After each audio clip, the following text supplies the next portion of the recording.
I am here. I just got to school. It's a Sunday, and for those of you who can relate to this, when you're in grad school, you basically sacrifice a lot of weekends for research and for archival research. So, anyways, that being said, I just wanted to share just some thoughts with you all, because I was watching some YouTube videos, and I think I had just been focused so much on Instagram and other forms of social media that I have forgotten, so many beautiful people that I've met through YouTube.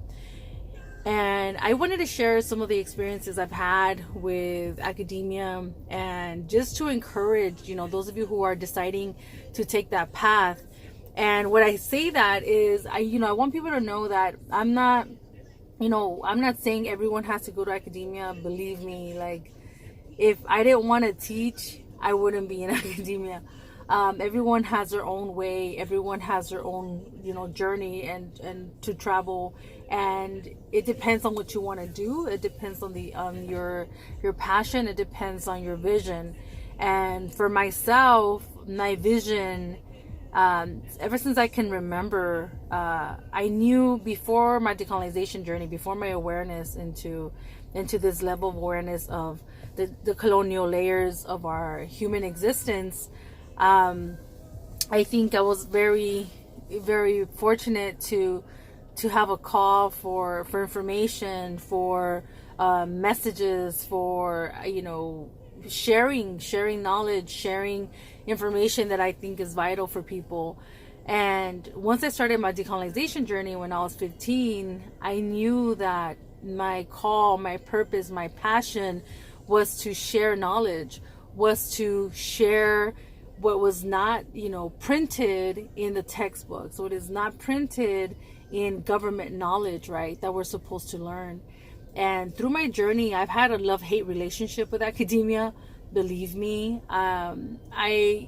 growing up, I didn't really have mentors. I didn't really know people that were in college, in my family.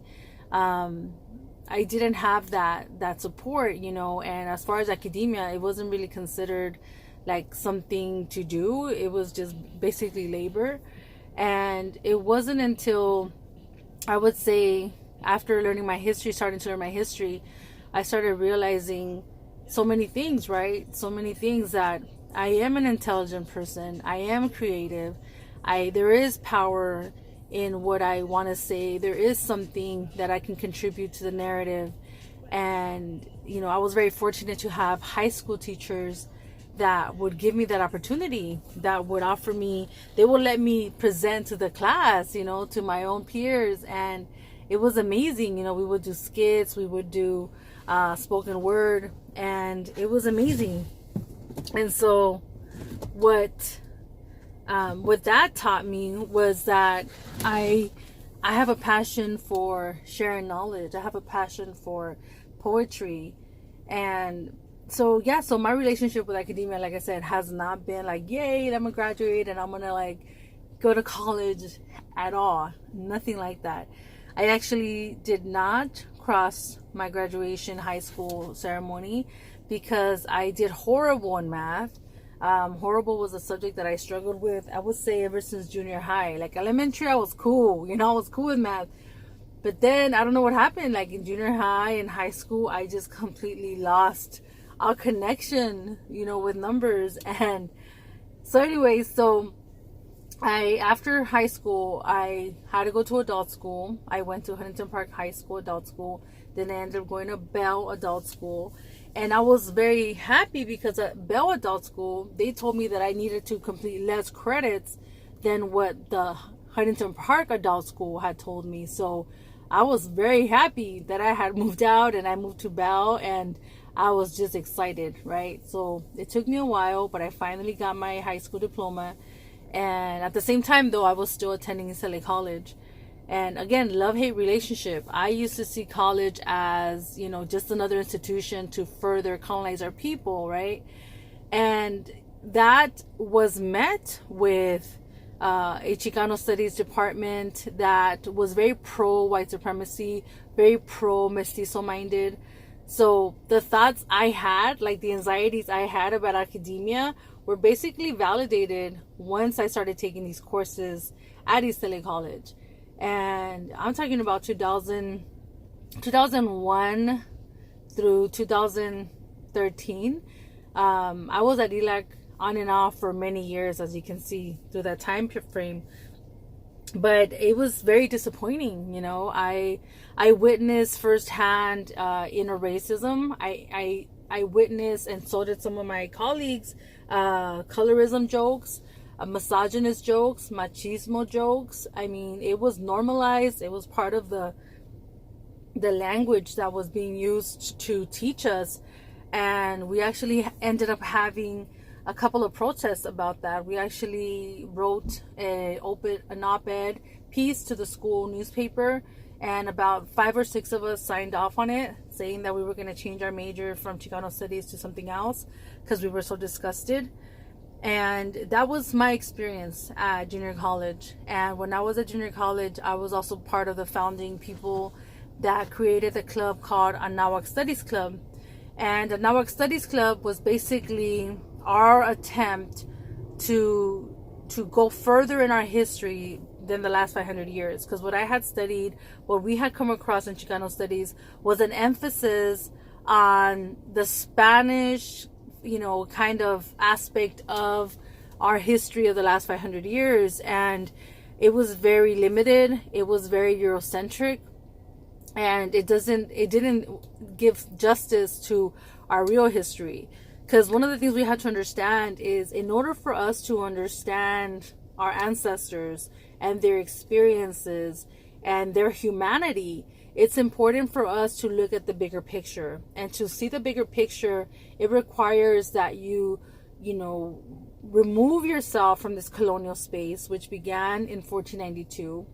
And you go back further to the civilizations, the different cultures, the different languages, and the different gender dynamics. It requires that we try to understand as much as we can about our pre-invasion time.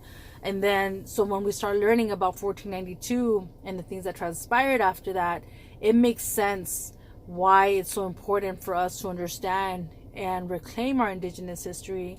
Because under this colonial lens that we are taught history from, that we are taught identity, that we are taught the majority of Chicano studies, it's a very Eurocentric lens that really does a disservice in our attempts to decolonize and indigenize. And so, and again, that's not to say that every Chicano studies professor I met was like that, but the majority were, and it's sad because it seems to me that the tenured Chicano studies professors were the ones that felt comfortable being like openly machista, openly colorist. There was this one incident. I was still in high school actually when I experienced this. I went, my mentor at the time was a public speaker there, a guest speaker, and I went with him, and they were having a poetry reading in the Chicano studies class. And I'm never going to forget this. I was about 16 years old. I'm sitting in the Chicano Studies class. It's a poetry reading. And students are sharing their poetry, right? There's poets from the class. There's poets from the community. I'm never going to forget this. There was a woman poet. Beautiful, fierce, strong woman poet. And she was doing her poetry. And after a few poems, she took off her sweater, right? She removed her sweater. And she was not... You could tell she wasn't wearing a bra. And the professor, the Chicano studies professor, was like, oh yeah, read some more poetry. I'm liking this now, or some shit like that. And I'm sitting there and like everyone laughed. And I can see that she felt uncomfortable. But my mentor didn't do shit. No one else in the class did shit. And I'm sitting there like, is this the way it's going to be for me? I'm 16. I want to go to college. I want to learn my history. I want to take Chicano studies courses. Is this what I am going to be expected to experience? I'm never going to forget that. Never going to forget that. I don't want to share the name of the people. If you're really interested, DM me and I'll tell you. But I'm never going to forget that. Never going to forget that. And so fast forward a few years later, when I'm playing soccer, I joined East LA College soccer team. I started attending, the classes, Chicano studies. And I was like, that dynamic, like that machismo, that kind of arrogance, that comes with colorism, it just continued. It continued. And I was like, what the fuck? Like, I had read some of the criticisms of Chicano studies. I went to the protests at UCLA when they were trying to change it to Latino studies, now Latinx studies, whatever, still colonial. And I hadn't understood the detrimental effects of it, right? And as I sat in those courses, I remember my first 2-3 semesters, I went hard. Like, I took every Chicano studies class I could. I was thinking, okay, maybe this one's going to be better. Maybe this one's going to be better. And mind you, there were no women instructors at that time. It was all men. And very comfortable in their machismo, very comfortable in their colorism. And so I think after the second or third year, a group of my colleagues and I, we decided this is bullshit. Like, we need to speak out against this. It's a disservice to our community. It's a disservice to young adults that are coming in here. They haven't been taught their history, K through 12. So they come to community college, they take a Chicano studies course, and what do you find? Fucking colorism, making fun of indigenous cultures, machismo. Like, how is this contributing to the improvement of our communities and a cleansing of Eurocentricity? It was not. It was not. So we wrote an op-ed letter, and it was strong. It was really strong. We had already established a Nahuatl Studies Club, and that's what we did. That's what we did. And, after that, like, I went off to Cal State LA, and I kept trying to find, different Chicano studies professors. And mind you, like I said, what I'm saying doesn't mean that every Chicano studies professor is horrible. But I will tell you, the ones that I've met are the ones usually that are tenured. Those are the ones that have more invested in this elite castle of academia, and are the ones that tend to promote these ideas. And another example I wanted to share with you, I think I was already starting East LA College when I read this article. There was a very important article that came out in the LA Times. It was about 2000, 2001. And basically they interviewed Chicano studies students at UCLA about their experiences with Chicano studies. And one student said something to the effect of, I thought I was Mexican, but I'm so glad that I took these Chicano studies courses, because now I know that I am an American with a Mexican experience. Something like that. Not verbatim, but something like that. And I read that article and I was like, what the fuck? Like, this is what UCLA Chicano studies is teaching that we're American, teaching that, ultimately we're American. Ultimately, our experiences belong to this umbrella of Americanism. It just blew my mind. It blew my mind because I remembered reading about all the struggles of our people. And what that taught me was that Chicano studies is on an assimilationist journey into academia. What that taught me was that Chicano studies wants to assimilate and wants to promote Americanism because it benefits the interests of their tenure, and it doesn't rock the boat, and they basically submit to white supremacy and all the power structures that are found in institutions of universities and colleges. That's what that taught me. So I was left with deciding, what the fuck do I do? I was like hard on being a Chicano studies major, but once I came across that and experienced that, there was no way I could do that, right? There was no way.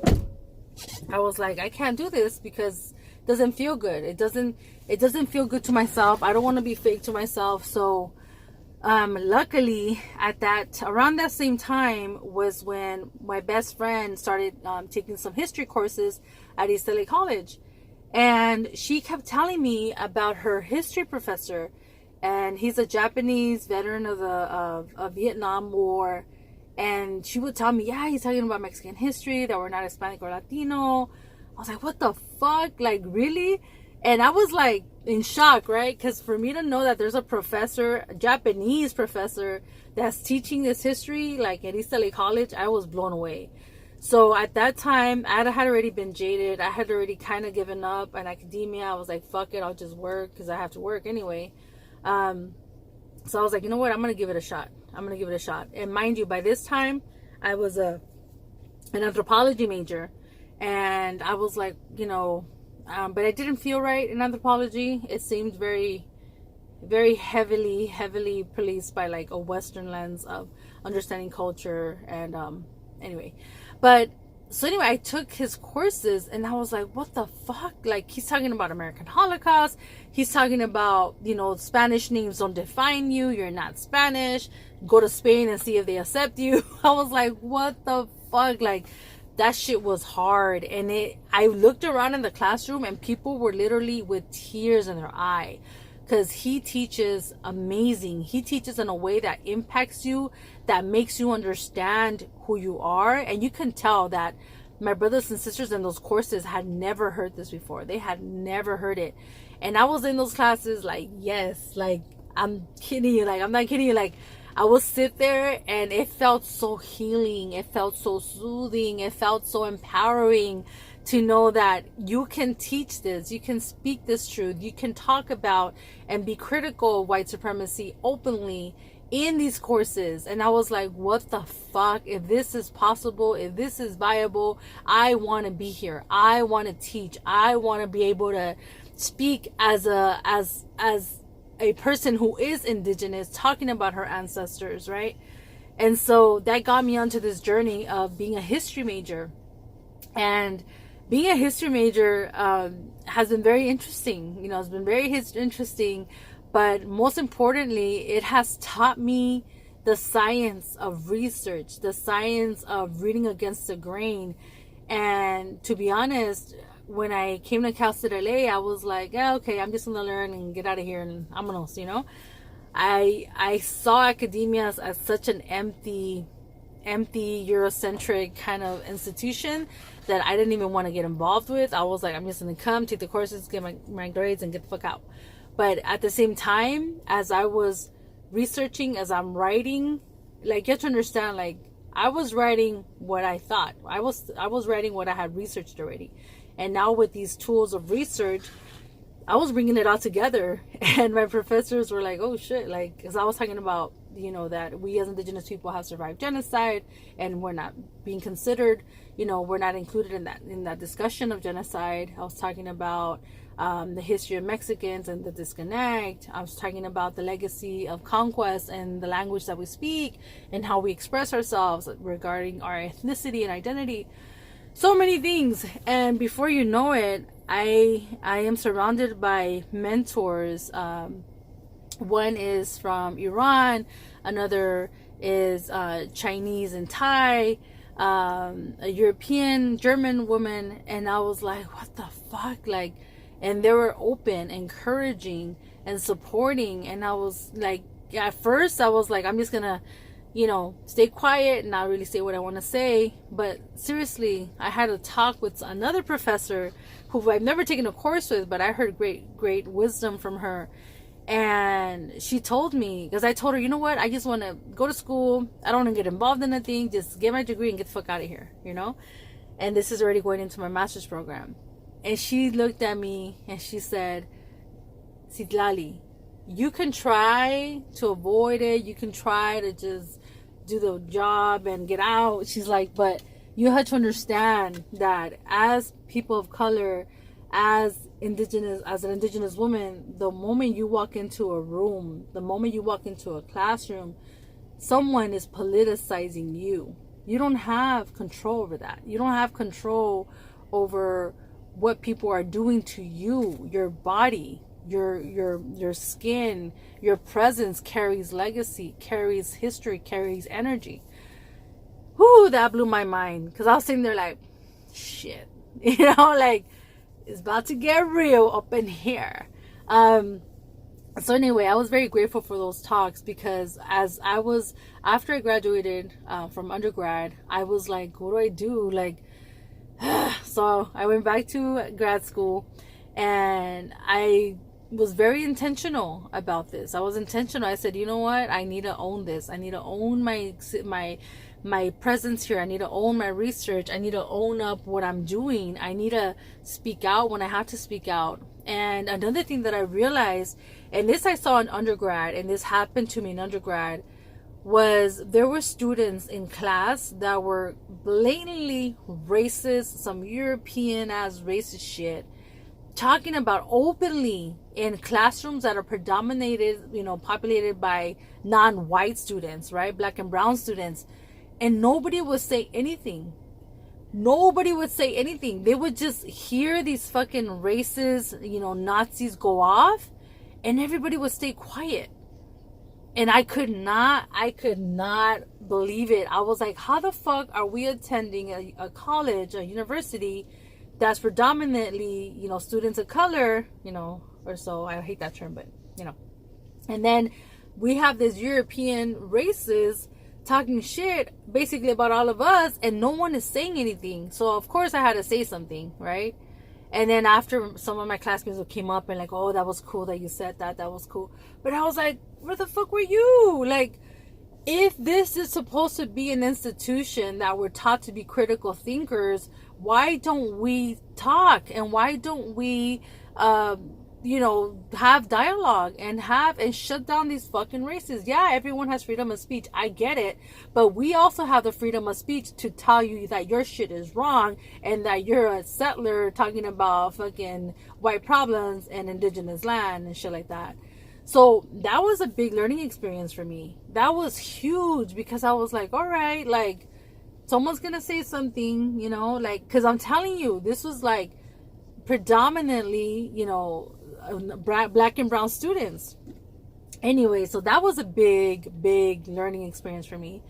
And so everything that I experienced in undergrad made me realize that there's a narrative that is missing. There is a point of view that is not being articulated at academia by even ourselves. I don't know if that has to do with being taught by the psychology of white supremacy to just shut up, fake it till you make, and get the fuck out, or us feeling that we don't belong, or us afraid of speaking our mind, feeling that something's gonna happen. I mean, it's real, it's real. But what I was realizing is like, no, myself, I work full time, I'm going to school full time. It's not cheap, it's not cheap going to university. Like, I'm going to make it worth it. I need to make it worth it. I need to let people know that, yes, we are owning and reclaiming our spaces. Yes, we are owning and reclaiming our time. And we need to do it with dignity. We need to do it with self-respect. And it can be done. I wanted to share all this with you because I think there's a big disconnect, right? There's a big divide. And I want people to understand, like, yeah, the journey I'm taking is to teach at a junior college or university. I want to continue writing. I want to continue doing my poetry. But I see, I guess my biggest thoughts and my biggest reality and responsibility, what I'm thinking is the next generation, right? So you have all these youngsters coming into these colleges, and if we're not here to help guide them and to help tell them, look, you're beautiful, you're indigenous, this is you, this is all you, this belongs to you, and let's rock it. Let's not shy away from who we are. And because there's been so many studies, you guys, there's been a lot of studies made where the more educated our people become, the more likely it is for them to marry white, for them to identify as white, for them to go off into that world, because we don't have a strong sense of who we are, and it's important that we reclaim this. It's important, but that we also make space for others, that we also speak our truth, because we're not going to get anywhere by just getting degrees, marrying white, you know, getting out of our communities, and that's it, right? Forget about who you are. That's not getting us anywhere. You know, we are going to be, in some areas, we are the majority. But very soon, we will be the majority in the whole, aka U.S., you know, our land. And it's important that we be mindful. It's important that we understand that we carry a responsibility, that we carry a legacy with us, that we need to nurture, we need to nourish, and we need to pass down to our next generation.